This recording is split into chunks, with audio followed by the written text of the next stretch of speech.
काशी की ज्ञानवापी मस्जिद का फैसला अदालत में ही होगा, मगर शिवलिंग मिलने की खबर के बाद सियासत के सुर बदलने लगे हैं, गड़े मुर्दे उखड़ने लगे हैं। अब कांग्रेस सरकार का छपा गैजेटियर सामने आया है। 57 साल पहले छपा ये गैजेटियर ज्ञानवापी और विश्वनाथ मंदिर के बारे में चौंकाने वाले सच को सामने रखता है। ऐसा सच जो कांग्रेस की मौजूदा क़यादत को आईना दिखाता है। देखिए ये पूरी रिपोर्ट। मुस्लिम पक्ष ये कह रहा था कि वो फव्वारा है। अब आज अगर ये मान रहे हैं कि 2019 में स्थापित किया गया, तो ये एक नई कहानी, हम लोग को नहीं पता है इसके बारे में।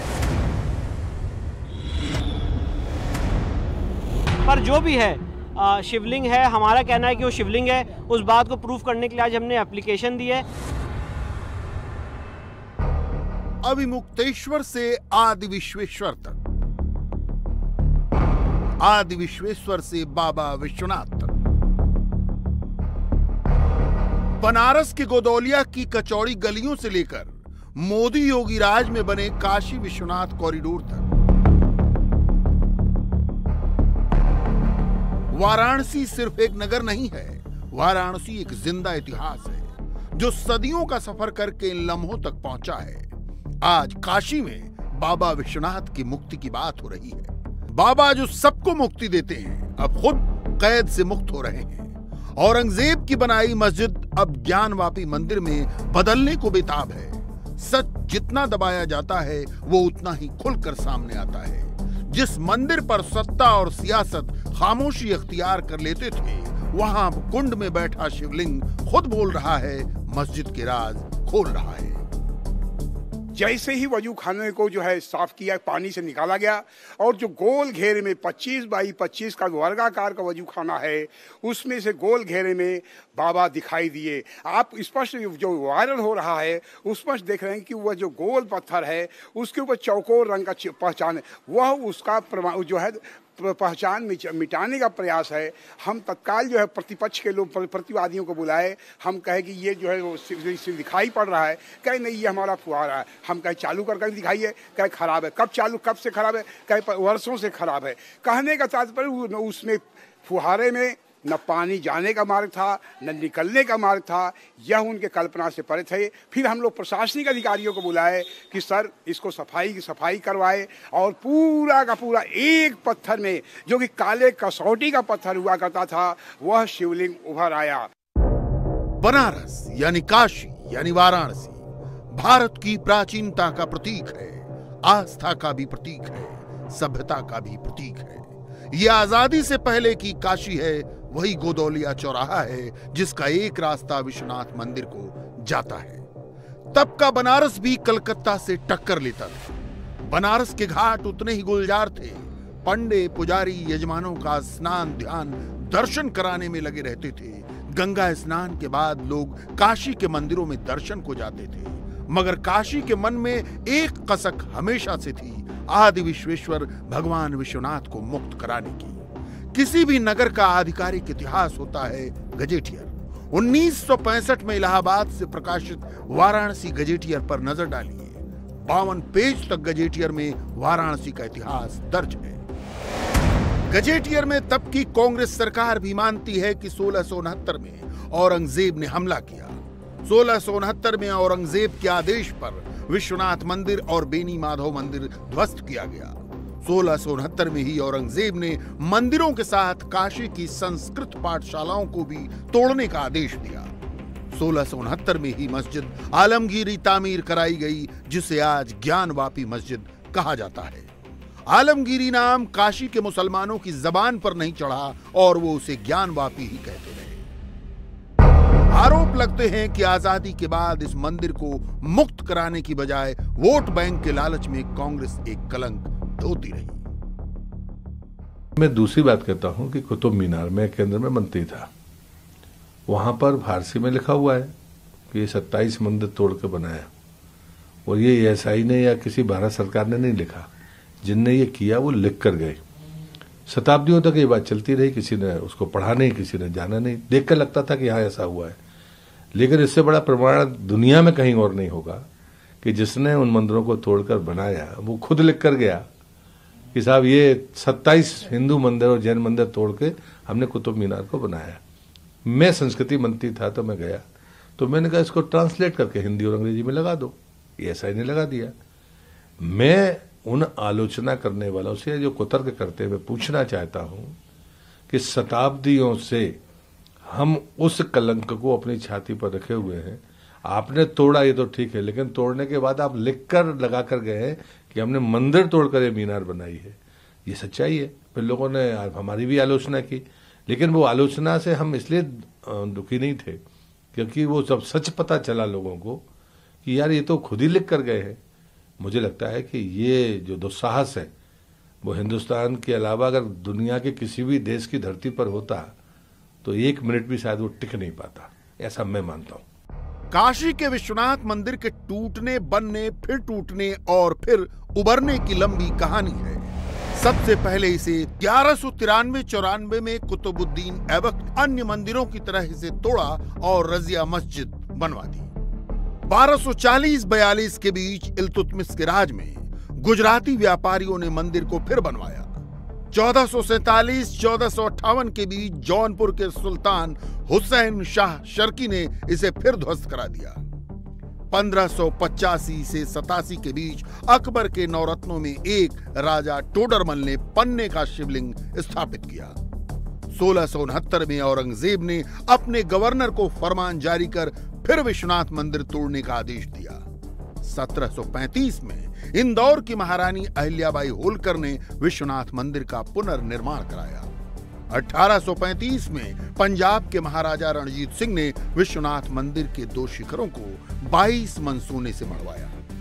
ज्ञानवापी मस्जिद के खिलाफ पहले याचिकाकर्ता हरिहर पांडे कहते हैं कि इस इलाके में इतनी बार विध्वंस हुआ कि विग्रह और शिवलिंग जगह जगह दबे पड़े। हमारे पूर्वजों ने बताया कि काशी के कंकड़ सब शंकर समान हैं। उस मंदिर का एक कंकड़ भी शिव है, उस मंदिर का एक पत्थर का ढोका भी शिव है, और उतना बड़ा लिंग, ये सत्य बात है कि कोई न कोई स्थापित जरूर कराया होगा, क्योंकि वह अटूट और बहुत विशालकाय शिवलिंग है। फुहारे में अर्घा और शिवलिंग नहीं लगता है। जो कल सर्वे में बरामद हुआ है वह शिवलिंग है, और मैं इस बात को खुले रूप से कहना चाहता हूं कि वास्तव में देखा जाए तो स्वयंभू लिंग नहीं है, लेकिन शिवलिंग है। हमारे आराध्य का वह शिवलिंग है, हम उसको शिवलिंग मानेंगे। और ये लोग मंदिरों में जहां अपना बाथरूम बना लिया, पैखाना बना लिया, जहां पेशाब खाना बना लिया, तो इनका तो नेचर है कि किसी भी तरीके से हिंदू संपदा को, हिंदू देवताओं को, हिंदू देवियों को किस तरह से अपमानित किया जाए। इस वक्त ज्ञानवापी मस्जिद के सबसे बड़े पैरोकार हैं हैदराबाद वाले असदुद्दीन ओवैसी। देश की सबसे बड़ी अदालत के फैसले के बाद सामने आए असदुद्दीन ओवैसी ने थोड़ी खुशी थोड़े गम का इजहार किया। ओवैसी को उम्मीद थी कि लोअर कोर्ट के सर्वे के आदेश पर सुप्रीम कोर्ट पूरी तरह रोक लगा देगा, मगर सुप्रीम कोर्ट ने लोअर कोर्ट की बनाई लीक ही अख्तियार की। वजू करना जो है मुसलमानों में रिलीजियस ऑब्जर्वेंस में आता है, तो वजू करने की इजाजत है इसमें। कोर्ट ये बोला कि you can go and with all and observe when you can perform all your namaz with the religious observances. But at the same time, religious. Please understand, religious observances also include performing wuzu, performing ablution. मैं शुरू से कह रहा हूं कि जो lower court का order है वो इलीगल है, कंप्लीटली इलीगल है। हम ये उम्मीद कर रहे थे कि आज सुप्रीम कोर्ट उस पूरे ऑर्डर पर स्टे लगा देगा, मगर हमको थोड़ा डिसअपॉइंटमेंट हुआ है कि वो कंप्लीट ट्रायल कोर्ट का ऑर्डर सुप्रीम कोर्ट ने स्टे नहीं लगाई। मगर उम्मीद करते हैं कि आइंदा हियरिंग में सुप्रीम कोर्ट लोअर कोर्ट के ऑर्डर पर कंप्लीट स्टे लगाएगा और मुकम्मल उस पर इंसाफ हो जाएगा। सुप्रीम कोर्ट ने सर कहा है कि जो जिस जगह पर शिवलिंग मिली है उस जगह को सील किया नहीं, देखिए सुप्रीम कोर्ट ने कहा इन द इम्प्यून ऑर्डर, ये लफ्ज आप इस्तेमाल मत करिए। इन द इम्प्यून ऑर्डर का लफ्ज सुप्रीम कोर्ट ने इस्तेमाल किया है, और 19 तारीख को हियरिंग है, देखिए क्या होता है। हालांकि ओवैसी आमतौर पर शांत और संयत रहते हैं, मगर एक सवाल के जवाब में भड़के ओवैसी ने कहा कि देश 80 और 90 के दशक में वापस जा रहा है। क्या आप नहीं समझते कि दूध का दूध पानी का पानी हो जाए, सर्वे भी हो जाए, अगर सब जो शक है, आशंका है, वो भी दूर हो जाए? देखिए, अब आप दूध नहीं पीना चाह रहे, उसमें पानी मिला के पीना चाह रहे, तो मैं क्या कर सकता हूं? दूध का दूध हो चुका है। अब कोई पानी मिलाना चाह रहा है दूध में, तो उनको पकड़िए, क्योंकि 91 का एक्ट क्लियर है, सुप्रीम कोर्ट का जजमेंट क्लियर है। अब और दूध का दूध पानी का पानी निकालने की जरूरत नहीं है, वरना गैर जरूरी के इस मुल्क में जो 1980 में और 90 में जो एक काला दौर जिसको मैं कहता हूं, वो दौर वापस ना आए। तो क्या आप ये बोल रहे हैं कि सर वो दौर आ सकता है अगर ऐसा हुआ तो? कौन चाह रहा है? कौन जाकर उन चीजों को उठा रहा है? कौन उठा रहा है इन चीजों को? क्या सऊदीन ओवैसी उठा रहा है इन चीजों को? जब सुप्रीम कोर्ट ने कानून बना दिया, आप क्यों जा रहे हैं उसमें? आपने कानून बनाया, आपने लॉ बनाया, और उसके बाद आप दोबारा मुल्क को उस राह पर लेकर जाना चाहते हैं आप लोग। ओवैसी जाने कहां से एक दूर की कौड़ी भी लाए। उन्होंने दावा किया कि जिस नंदी के हवाले से हिंदू ज्ञानवापी के मंदिर होने का दावा ठोकता है, उस नंदी को काशी विश्वनाथ कॉरिडोर में दफनाने की कोशिश हुई। प्रधानमंत्री जब कॉरिडोर का उद्घाटन करने वाले थे, उससे पहले स्थानीय लोगों ने नंदी को जमीन में दफनाने की कोशिश की। जिस दिन देश के प्रधानमंत्री नरेंद्र मोदी काशी की वो जो मंदिर को बड़ा खूबसूरत बनाया उन्होंने, उस दिन एक नंदी को वहां पर दफनाने की कोशिश की गई थी। ये कैसा? आपके पास क्या प्रूफ है सर? अरे आपको दिखाएं क्या? हम बताएं आपको? वो जो नंदी अभी जो वहां पे है, वो मैं उसकी एक नंदी को वहां पर दफनाने की कोशिश की गई। हालांकि ओवैसी प्रधानमंत्री के दौरे से पहले नंदी को दफनाने की बात कर रहे हैं, मगर सच्चाई यह है कि प्रधानमंत्री के दौरे से पहले नंदी को नया रंग रूप दिया गया। वर्षों से उपेक्षित नंदी को काशी विश्वनाथ के पुजारियों ने वस्त्र आभूषण पहनाए। दरअसल ये ओवैसी की प्रोपेगेंडा मशीनरी है जो बौखलाहट में कुछ का कुछ बोल रही है। मगर इस बार ओवैसी का सबसे बड़ा विरोध कांग्रेस के खेमे से हुआ। कल की पीठाधीश्वर और कांग्रेस नेता प्रमोद कृष्णम ने कहा कि ओवैसी के भीतर औरंगजेब और तैमूर की आत्मा घुस जाती है। शिवलिंग बनारस में नहीं तो और कहां निकलेंगे? काशी में शिवलिंग मिलने का प्रश्न है, तो अगर शिवलिंग काशी में नहीं मिलेंगे तो क्या मरुस्थल में थोड़ी मिलेंगे? तो अगर शिवलिंग प्राप्त हुए हैं वहाँ, तो ये तो सौभाग्य का विषय है, ये तो हमारी आस्था का विषय है। अब विषय यह है कि फव्वारा, एक पक्ष कहता है फव्वारा है, एक पक्ष कहता है शिवलिंग है। तो अगर वो फव्वारा है तो उसमें छेद होना चाहिए, शिवलिंग में छेद नहीं होता है। दूसरी बात है कि शिवलिंग तो जहाँ प्रकट होता है वहाँ मानते हैं वो ज्योतिर्लिंग है, स्वयंभू महादेव प्रकट हुए हैं, तो उसको और फव्वारे से जोड़ना मुझे लगता है तर्क संगत नहीं है, ये थोड़ा जल्दबाजी है। इंडिया टीवी हर वक्त हर जगह डाउनलोड करने के लिए सर्च करें India TV news Google play store या ऐप स्टोर पर।